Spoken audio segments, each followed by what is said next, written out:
Lecture 10. Subject: Comparative Text Translation Analysis. Group PD 16.1. Theme: the style and the genre. The first, the idea of the style and the genre. The second is informational field of functional styles. The third, pragmatic aspects of translation. Literary and informative translation.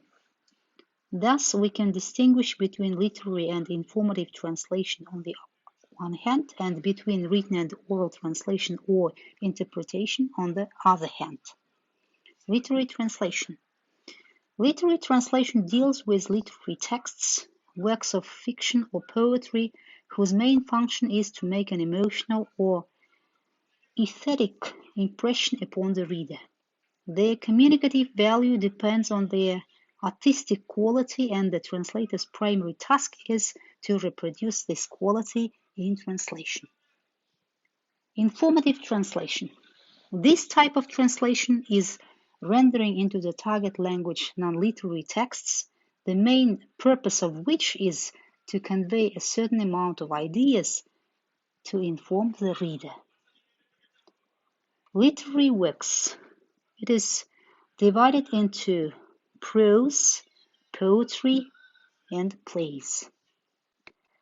A good literary translator must be a versatile scholar, a talented writer, and a poet. Classification of informative translation. It is divided into scientific, technical, newspaper materials, official papers. It also contains public speeches, political materials, propaganda materials, and advertisements. Classification given by K.Reiss.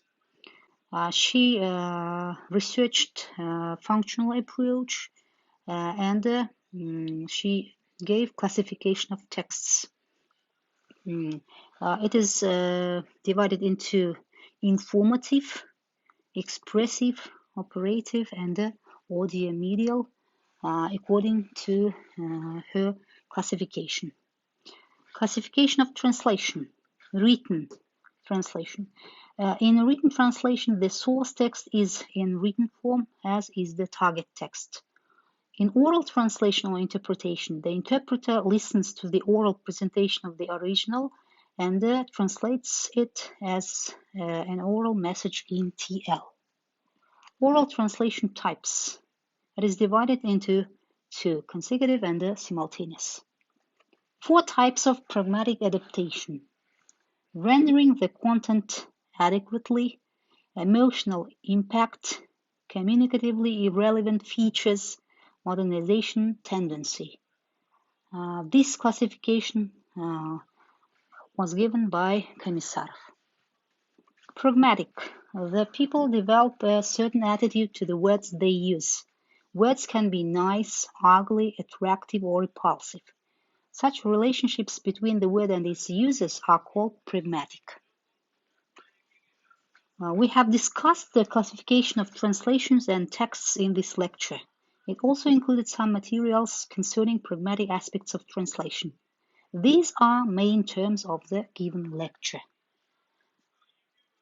The list of used literature is also given here.